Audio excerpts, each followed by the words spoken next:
तो दोस्तों हमारे YouTube चैनल अर्जुना फाउंडेशन में दोस्तों ये वीडियो स्पेशली ग्रुप डी के स्टूडेंट के लिए हैं, जिसमें हम साइंस के 25 क्वेश्चनों को करने वाले हैं। साइंस का ग्रुप डी में वेटेज सिलेबस कुछ इस प्रकार है। ग्रुप डी में 30 क्वेश्चन रीजनिंग के आते हैं, 25 क्वेश्चन साइंस से आएंगे। 25 क्वेश्चन में आपका फिजिक्स, केमिस्ट्री और बायोलॉजी तीनों सब्जेक्ट रहेंगे। 25 क्वेश्चन आपका मैथ से आते हैं और 20 क्वेश्चन जीएस जीके से आते हैं। तो आपका भाई खुद भी ग्रुप डी में सिलेक्शन ले चुका है और इसलिए हमको साइंस का अनुभव है, कहाँ से किस तरह के क्वेश्चन आते हैं। साइंस ग्रुप डी के एग्ज़ाम में जो साइंस होते हैं उसके लिए प्रीवियस ईयर क्वेश्चन को तैयार करना बेहद ज़रूरी होता है। और हम इस वीडियो में प्रीवियस ईयर क्वेश्चन की सीरीज चलाएंगे, जिसमें आज लगभग 50 क्वेश्चन इस वीडियो में कराएंगे। और हमारी अन्य जो बायोलॉजी का है उस बायोलॉजी में तो 7 वीडियो अपलोड कर ही दिए गए हैं। बायोलॉजी के लगभग 350 क्वेश्चन उसमें हो गए हैं। टोटल हम 1100 क्वेश्चन कराने वाले हैं। फिजिक्स के 1100 क्वेश्चन, केमिस्ट्री के और 1100 क्वेश्चन बायोलॉजी के, जिसमें से 350 क्वेश्चन तो बायोलॉजी के चल गए हैं और आगे वो चल ही रहे हैं। और ये फिजिक्स का पहला वीडियो है और ये हम लगातार प्रत्येक दिन 50-50 क्वेश्चन आपको कराते रहेंगे। तो देखते हैं आज का पहला क्वेश्चन। पहले क्वेश्चन में कहा जा रहा है कि दो सदिश बराबर होते हैं। यदि दो सदिश बराबर होते हैं, यानी कि कब दो सदिश बराबर होते हैं, तो इसका आंसर हो जाएगा जब उनके आकार दिशा दोनों एक हों। जब आकार और दिशा दोनों की एक होती है तो दोनों सदिश बराबर होते हैं। जैसे कि एक सदिश ए है और यह एक सदिश ए है और एक सदिश ये बी है, तो दोनों के जो परिमाण हो वो समान हो और दोनों की दिशा जो हो वो समान हो, तो वो दोनों सदिश बराबर कहलाते हैं। यदि एक सदिश ऊपर की तरफ है ए और एक सदिश बी नीचे की तरफ है, तो ये दोनों सदिश का परिमाण तो बराबर कहलाएगा, लेकिन उनकी दिशा भिन्न भिन्न हो गई, इसलिए यह एक बराबर सदिश, दो सदिश बराबर नहीं कहलाएंगे, ये दोनों सदिश बराबर सदिश कहलाएंगे। इसलिए दो सदिश बराबर तब होते हैं जब उनकी आकार और उनकी दिशा दोनों एक ही होती है। नेक्स्ट क्वेश्चन देखते हैं। किसी वृत्ताकार वक्र मार्ग पर घूमने वाली कार पर किस प्रकार का बल काम करता है? तो वृत्ताकार मार्ग पे घूमने वाली कार पे या कोई भी वाहन हो जिस घूमने वाली जगहों पे अभिकेंद्री बल कार्य करता है। नेक्स्ट क्वेश्चन नंबर तीसरा को देखते हैं।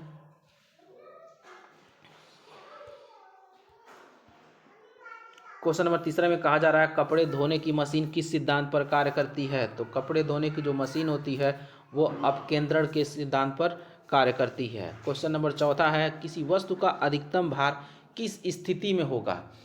तो किसी वस्तु का अधिकतम जो भार होता है वो पृथ्वी के ध्रुवों पर होता है। नेक्स्ट क्वेश्चन नंबर 5 में है वायुदाब को मापने के यंत्र को क्या कहते हैं? तो ग्रुप डी में मापक यंत्र से भी क्वेश्चन बहुत ज़्यादा पूछे जाते हैं, इसलिए ध्यान दें। वायुदाब को मापने वाले यंत्र को बैरोमीटर कहते हैं। जब अंतरिक्ष यान से पृथ्वी का परिक्रमण किया जाता है तो भारहीनता क्यों महसूस की जाती है? इसका आंसर हो जाएगा शून्य गुरुत्वाकर्षण के कारण।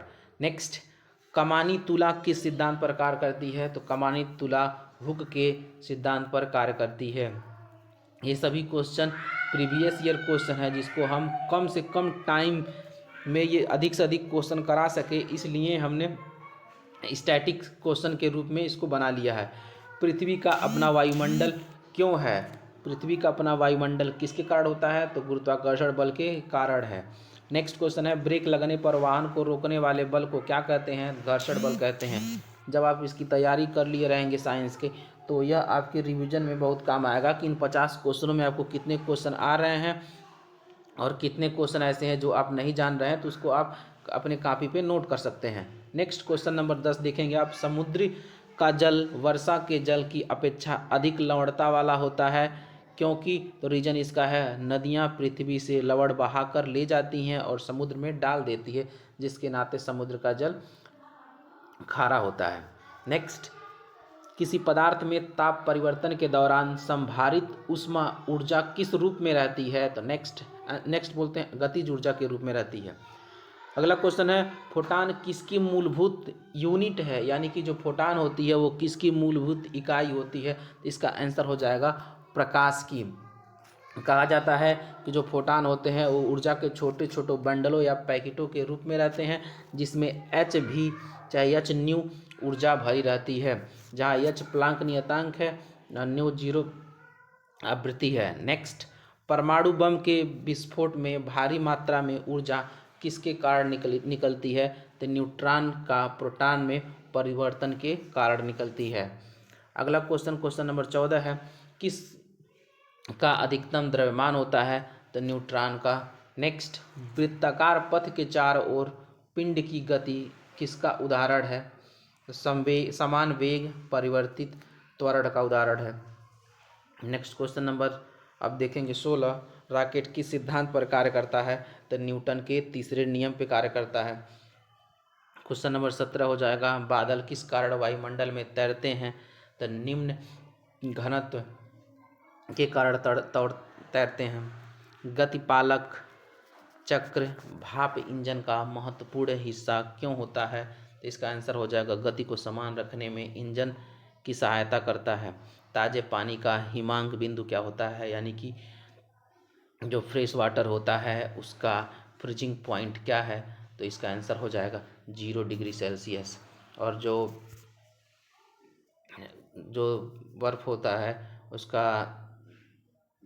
0 डिग्री सेल्सियस ताप दे देने पे वह यानी पानी 0 डिग्री सेल्सियस ताप पाने पर बर्फ़ बन जाता है। अगला क्वेश्चन नंबर 20 देखेंगे एक वास्तविक गैस किसमें एक आदर्श गैस के रूप में क्रिया कर सकती है? तो निम्न दाब और उच्च ताप में।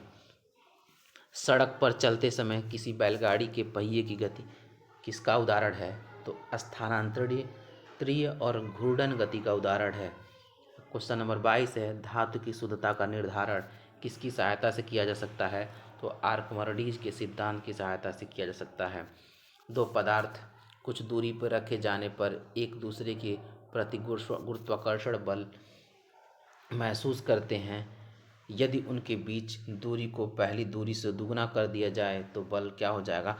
1/4 हो जाएगा। नेक्स्ट, अप्रभावी तरंग किससे बनती है? विपरीत दिशा में चालित समान आकृति की दो तरंगों से।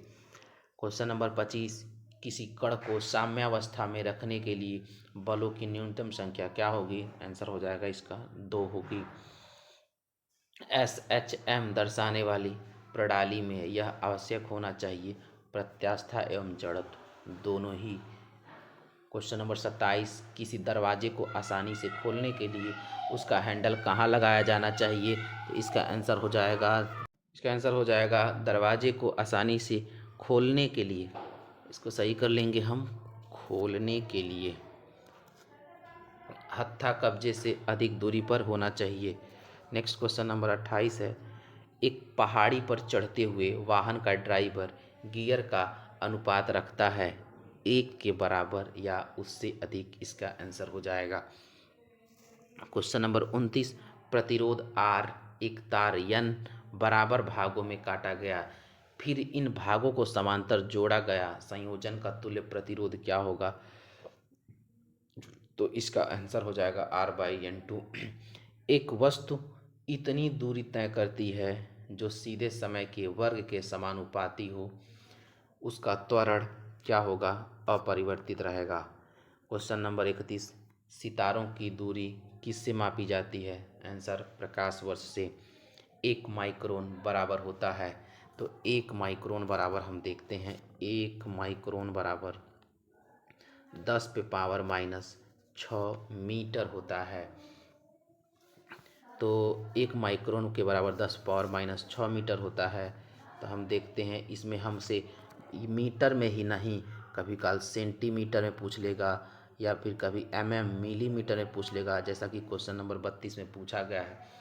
तो जब 1 माइक्रोन 10 पावर -6 मीटर होता है तो 10 पावर -4 सेंटीमीटर हो जाएगा। और यदि मिलीमीटर की बात की जाए तो मिलीमीटर 10 पावर -3 mm हो जाएगा। तो इसका आंसर हो जाएगा 10 power -3 millimetre. Next question number 33, जल का सर्वाधिक घनत्व किस पर होता है? 4 डिग्री सेल्सियस। यह एक बहुत बेहद ही इम्पोर्टेंट क्वेश्चन है जो बोर्ड में कई बार ये बोर्ड में बोलते हैं, यानी ये एग्ज़ाम में, ग्रुप डी के एग्ज़ाम में बहुत बार आया था, कई सेटों में आया था। 34, एक अश्वशक्ति का मान होता है 746 वाट। यह भी एक बहुत ही इम्पोर्टेंट क्वेश्चन है। नेक्स्ट क्वेश्चन नंबर 35, एक वायुयान की ध्वनि सामान्यतः जब बैरोमीटर संगत होती है तो कितनी होती है? 100 डेसिबल होती है। 36 का क्वेश्चन है, पारा अचानक गिर जाए तो यह किस बात का द्योतक है? तो आंधी या झंझावट की संभावना, यानी आंधी या तूफान आने की संभावना।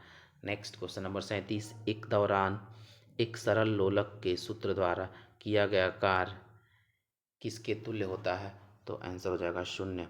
प्लांक नियतांक की यूनिट क्या है? Joule second. क्वेश्चन नंबर 39 है, एक सुई या पिन जल के पृष्ठ पर किसके कारण प्लवन करती है? प्लवन करती है। तो आंसर हो जाएगा पृष्ठ तनाव के कारण। क्वेश्चन नंबर 40, विद्युत शक्ति की इकाई क्या होती है? तो आंसर हो जाएगा इसका वाट। क्वेश्चन नंबर 41, एक समान संहति वाली एक धातु की गेंद और एक रबड़ की गेंद दोनों एक ही वेग से सामान्य रूप से एक भित्ति पर प्रहार करती हैं। रबड़ की गेंद तो प्रतिक्षिप्त होती है और धातु की गेंद प्रतिक्षिप्त नहीं होती है। इससे क्या निष्कर्ष निकाला जा सकता है? तो इसका आंसर होगा रबड़ की गेंद संवेग में अधिक परिवर्तन सहती है। इस प्रकार क्वेश्चन नंबर 42 देखेंगे, यदि कोई वस्तु एक वृत्त में एक समान चाल से घूमती है तो इसका वेग क्या होगा? एक समान रहेगा। 43, चावल प्रेशर कुकर में अधिक तेजी से क्यों पकता है? तो इसका आंसर हो जाएगा पानी दबाव होने पर उच्चतम तापमान पर उबल जाता है। क्वेश्चन नंबर 44 है, पृथ्वी का अपना वायुमंडल क्यों है? तो गुरुत्वाकर्षण बल के कारण। क्वेश्चन नंबर 45, जब पानी जम जाता है तो इसका घनत्व क्या हो जाता है? घट जाता है। क्वेश्चन नंबर 46 को देखते हैं, रैखिक बल के संरक्षण के आधार पर कार्य करता है। तो रैखिक बल के संवेग संरक्षण के सिद्धांत पर रॉकेट कार्य करता है। नेक्स्ट क्वेश्चन नंबर 47, तरंगों की आवृत्ति का अनुपात 25/9 है, इनके विस्तार का अनुपात क्या होगा? तो इनका वर्गमूल ही हो जाता है। 25 का वर्गमूल 5 होगा और 9 का वर्गमूल 3 होगा, तो इसलिए 5/3 हो जाएगा। 48 है, न्यूक्लियर त्रिज्या को अभिव्यक्त करने के लिए सबसे उपयुक्त यूनिट क्या है? तो इसका आंसर हो जाएगा एंगस्ट्रॉम है। 49 नंबर क्वेश्चन, इस्पात के गोले में पदार्थ की मात्रा उसका क्या होती है? इस्पात के गोले में पदार्थ की मात्रा क्या होती है? उसका द्रव्यमान होती है। लास्ट क्वेश्चन है, द्रव चालित ब्रेक किसके नियम पर कार्य करता है? तो आंसर हो जाएगा पास्कल के नियम पे काम करता है। पास्कल दाब की इकाई मानी जाती है। दोस्तों, आज हमारा पहला वीडियो था। धीरे धीरे हम इसकी वीडियो की क्वालिटी में और क्वेश्चन अच्छे तरह से क्वेश्चन भी कराएंगे। और कोई गलतियां हो भाइयों, कमेंट बॉक्स में आप ज़रूर बताएं। धीरे धीरे हम हर एक चीज़ों को सुधार देंगे। तब तक के लिए धन्यवाद दोस्तों। आज के लिए सिर्फ इतना ही।